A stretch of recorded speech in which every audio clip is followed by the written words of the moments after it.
आज बहुत ही अच्छा टॉपिक पढ़ेंगे जिसका नाम है थर्मोडायनेमिक्स। फिजिक्स का एक ऐसा टॉपिक है जिसको केमिस्ट्री में भी पढ़ाया जाता है। और ये जो टर्म है ना थर्मोडायनेमिक्स, ये दो अलग अलग टर्म से बना हुआ है। थर्मो का मतलब होता है हीट और डायनेमिक्स मतलब होता है study, scientific study of any movement. तो सबसे पहले समझ लेते हैं हम थर्मो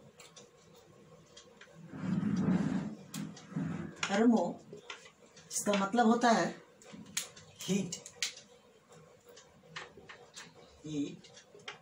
और डायनेमिक्स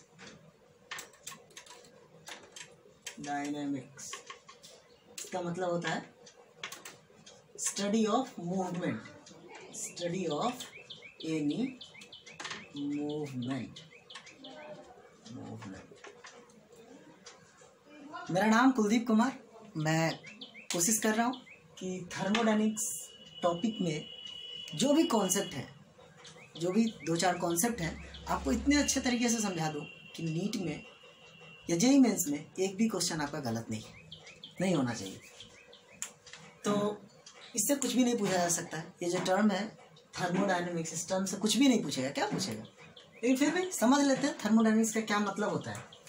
तो हम कह सकते हैं कि thermodynamics is the scientific study of the relation of heat and the other forms of energy, है ना। सो क्या कहते हैं थर्मोडायनेमिक्स।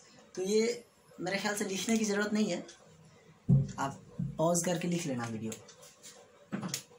तो अब पढ़ते हैं। सबसे पहला टॉपिक जो है वो है लॉ ऑफ थर्मोडायनेमिक्स। पहला टॉपिक है लॉ ऑफ थर्मोडायनेमिक्स।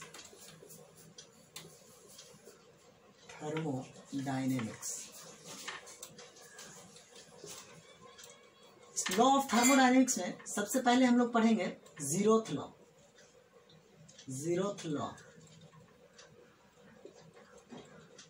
फिर पढ़ेंगे फर्स्ट लॉ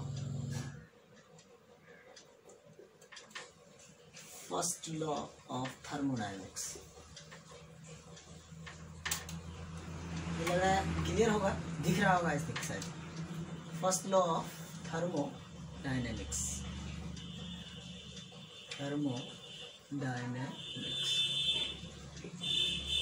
तो चलिए स्टार्ट करते हैं बिना किसी बहुत चालाक हो, बिना कोई समय गवाए, है ना।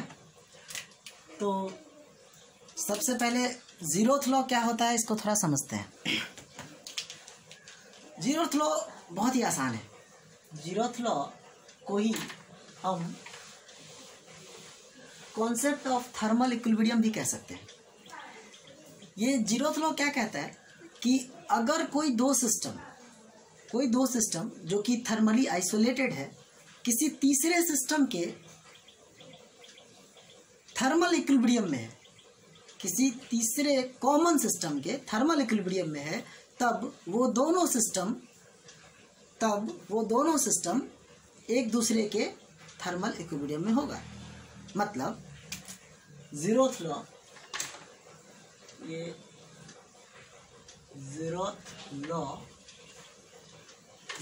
क्या कहता है,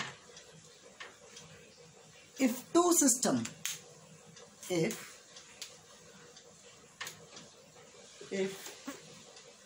system are in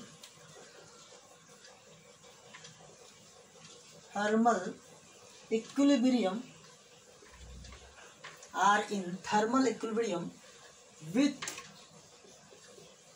the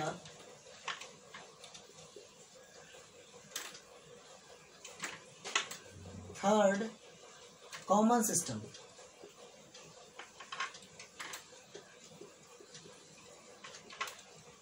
then both of them will be in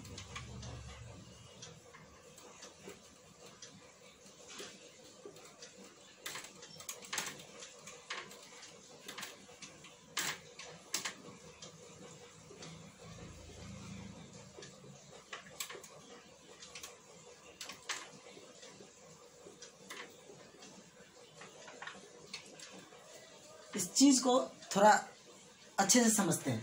कह रहा है कि if two system are in thermal equilibrium with the third common system then both of them are thermally equilibrium with each other. इसको समझने के लिए हम 3 system लेते हैं, हालांकि कोई भी स्टेट ऑफ मैटर हो सकता है, लेकिन यहाँ समझते हैं।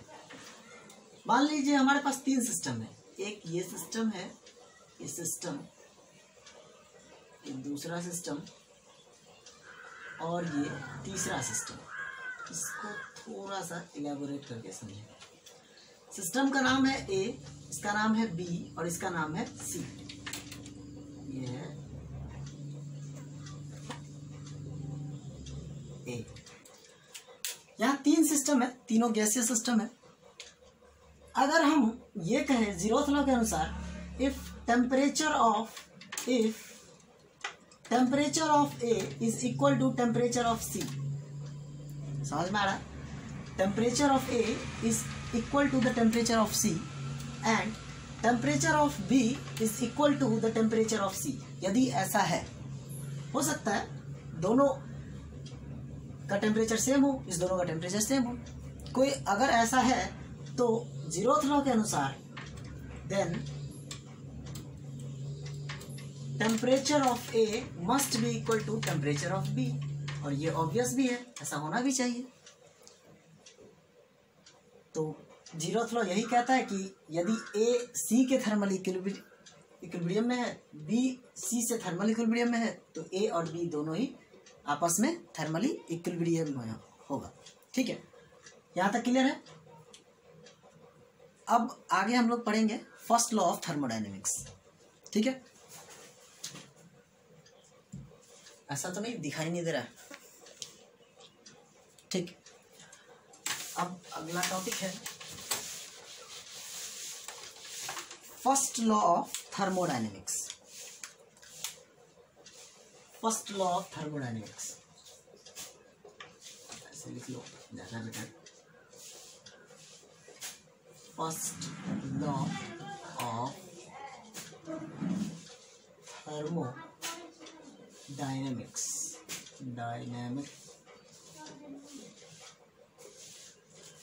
फर्स्ट लॉ क्या कहता है? इसी फर्स्ट लॉ को कई बार हम लोग कहते हैं law of conservation of energy, है ना? ये लॉ सबको पता है। Law of conservation of energy पूछो सबसे, सब बता देगा।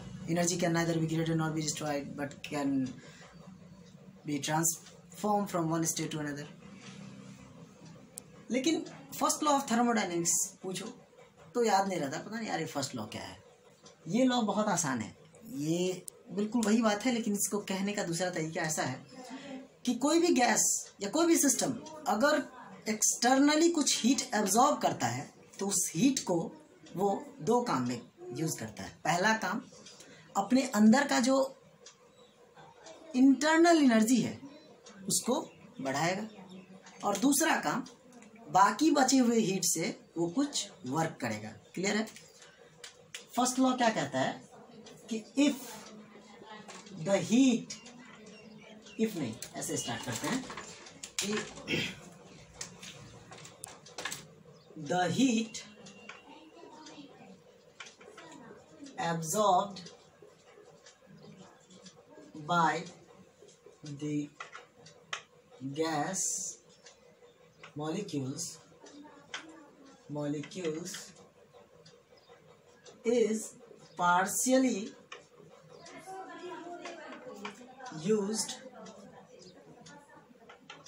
used to increase the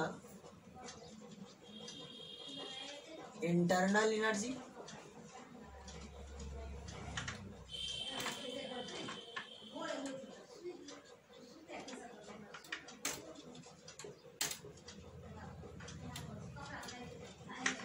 and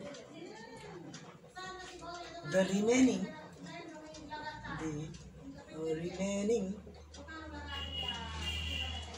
heat is used to do some work.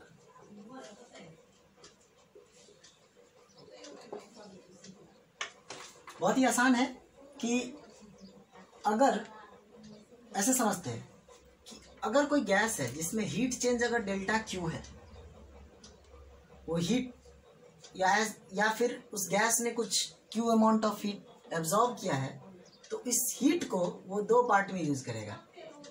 पहला पार्ट अपना इंटरनल एनर्जी चेंज करेगा, दैट इज डेल्टा यू, और बचे हुए हीट को वो कुछ वर्क करेगा।